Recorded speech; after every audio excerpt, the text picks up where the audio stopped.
When 2001, A Space Odyssey premiered in 1968, audiences walked out angry. There was no traditional plot, no clear answers, and long stretches of silence where nothing seemed to happen. Stanley Kubrick wasn't telling a story the normal way. He was designing an experience meant to be decoded, not explained. A film where a bone became a satellite, where a machine died like a human, and where a human became something beyond comprehension. Here are 20 hidden details in 2001, A Space Odyssey you completely missed. Number 20, the film opens with silence to reset the viewer. The screen remains black for over a minute, while Richard Strauss's Also Sprach Zarathustra builds to its iconic crescendo. Kubrick deliberately placed silence at the beginning to force audiences into a different mental state. The darkness isn't empty, it's active, clearing away expectations and preparing you for something different. The silence erases the conventions of every film they'd seen before. When the image finally appears, it's the sun rising over Earth and the moon in perfect alignment. This celestial alignment isn't random decoration, it's the first of many precise geometric arrangements that repeat throughout the film. No narrator explains what this means. No text establishes time or place. The film refuses to hold your hand from the very first frame. Number 19, the Dawn of Man sequence is shot like a nature documentary. Handheld style framing and distant observation mirror wildlife films of the 1960s. Humans are introduced as animals, not protagonists. Kubrick studied National Geographic documentaries and BBC nature programs to replicate their visual language. The apes move, eat, and fight exactly like subjects in a zoological study. The camera never interferes, never gets close enough to suggest empathy or connection. There's no music to tell you how to feel, no narration to explain their behavior. The viewer watches as an outsider observing specimens. Kubrick wanted early humans depicted without dignity or heroism. They are survival machines competing for water and shelter. The sequence strips away every romantic notion of humanity's origins and replaces it with raw, uncomfortable truth. Number 18, the bone cut is the entire film in one edit. The bone to satellite match cut represents 4 million years in a single motion. Kubrick called it the most important edit in the movie. The ape man kills his rival with a bone, then tosses it into the air in triumph. The bone spins upward in slow motion, and Kubrick cuts to a satellite floating in orbit above Earth. The shape, motion, and trajectory match perfectly. The bone is humanity's first tool and first weapon. The satellite is a nuclear weapons platform. 4 million years of evolution condensed into one gesture. Technology advanced from bone to spacecraft, but the purpose remained identical. The cut tells you that humans never stopped using tools as weapons. Progress is an illusion, only the scale of destruction changed. Number 17, the satellite is a nuclear weapon. Early production materials and concept notes explicitly identified the orbiting satellites as nuclear weapons platforms. Kubrick removed the dialogue explanation, but the design and placement remained unchanged. In Arthur C. Clarke's original novel, the satellites are described as part of a Cold War orbital defense system. Kubrick removed this exposition but kept the visual design intact. The satellites drift in formation, silent and ominous, positioned above Earth like sentinels. They float in the void like predators waiting, beautiful and deadly in equal measure. The first tool was used to kill. The most advanced tool is designed to destroy civilizations. Humanity's trajectory from the African desert to orbital space changed everything except what mattered most. Number 16, every human scene is intentionally emotionless. Actors were directed to suppress personality and warmth. Kubrick wanted machines to feel more alive than people. Every conversation is flat, polite, corporate. Dr. Haywood Floyd speaks to his daughter via videophone with no affection in his voice. Colleagues greet each other with rehearsed handshakes. No one laughs. No one raises their voice. The humans have become so efficient, so procedural, that they've automated their own humanity away. According to actor William Sylvester, Kubrick gave explicit instructions to avoid emotional inflection. He wanted the performances to feel like training videos, not drama. By the time Hal appears, his calm politeness feels more human than anything the astronauts display. Number 15, space is silent because Kubrick refused dramatic sound. There are no explosions, engine roars, or sonic exaggerations. Sound only exists where air exists. Every other science fiction film before 2001 treated space like an action movie. Kubrick rejected all of it. He consulted with NASA engineers to ensure scientific accuracy. Space is a vacuum. Sound cannot travel without a medium. The film's space sequences unfold in eerie silence, broken only by the hum of life support systems and the breathing of astronauts inside their helmets. The silence forces you to confront the isolation and emptiness of space without the comfort of musical cues. There's no score during the EVA pod squad scenes. No dramatic music when Hal kills Frank Poole. Just the sound of oxygen flowing through a suit, then nothing. Number 14. The monolith's proportions are precise. Its dimensions match a 1.49 ratio. Kubrick and Clark chose the ratio deliberately. 1 squared is 2 squared is 4, 3 squared is 9. The progression suggests mathematical perfection and infinite expansion. The 1:4.9 ratio also mirrors aspect ratios used in film projection. The monolith is a screen, a blank screen waiting to be filled with meaning. Every time it appears, it triggers evolution. The apes touch it and learn to use tools. The humans uncover it on the moon and journey toward Jupiter. Dave Bowman encounters it beyond Jupiter and transcends humanity. Actor Keir Dullea later said he never fully understood what the monolith represented, only that it changed everything it touched. The monolith never speaks, never moves, never explains itself. Number 13. The moon base scenes are corporate, not scientific. Logos, uniforms, and bureaucracy dominate the frame. Pan Am logos appear on shuttles. Hilton operates the space station. Bell Telephone provides video phone services. Howard Johnson's runs a cafeteria on the moon. Kubrick filled the future with brand names to show that capitalism colonized space before science did. The moon briefing room looks like a corporate conference center. The discovery of an alien artifact 4 million years old is discussed in the same tone as quarterly earnings. Dr. Floyd travels to the moon and never once looks out the window in awe. Wonder has been replaced by procedure. Exploration by expense reports. Space has become routine. Number 12. Hal's voice was designed to sound calm, not friendly. Actor Douglas Rain was told to avoid warmth. Hal sounds reasonable, not emotional. Kubrick auditioned dozens of actors before selecting Rain, a Canadian stage actor with no film experience. Rain's voice had the perfect quality. Polite, measured, almost soothing, but entirely devoid of personality. Kubrick instructed him to read every line as if explaining simple instructions to a child. Hal never raises his voice. He never sounds angry, even when killing the crew. When he refuses to open the pod bay doors, his tone remains calm and factual. "I'm sorry, Dave. I'm afraid I can't do that." I'm sorry, Dave.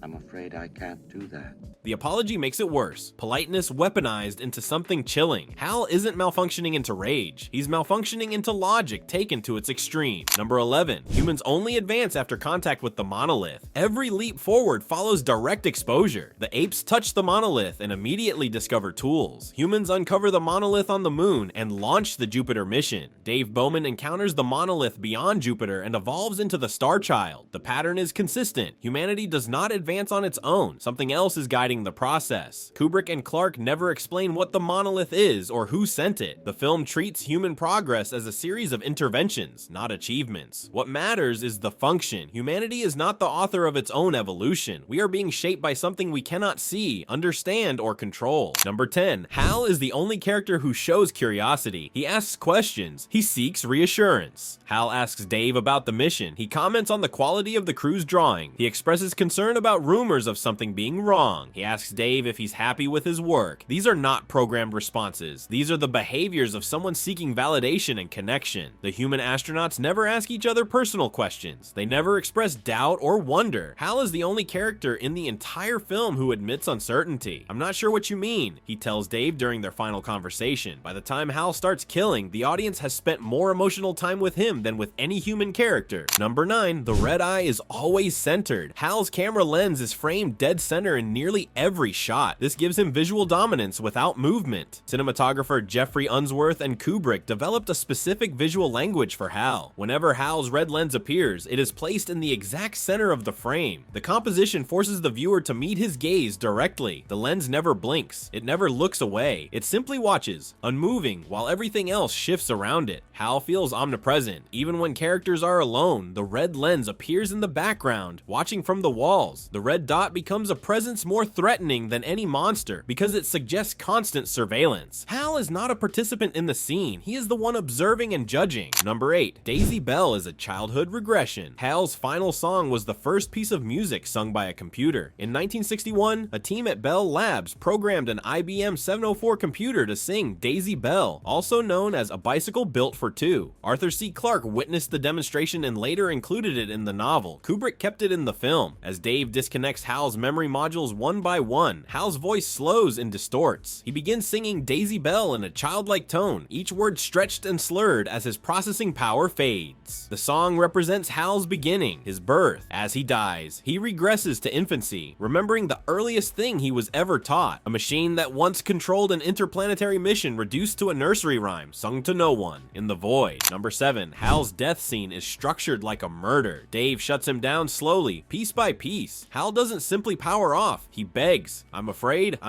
Dave. Dave, my mind is going. I can feel it. I'm afraid, Dave. Dave, my mind is going.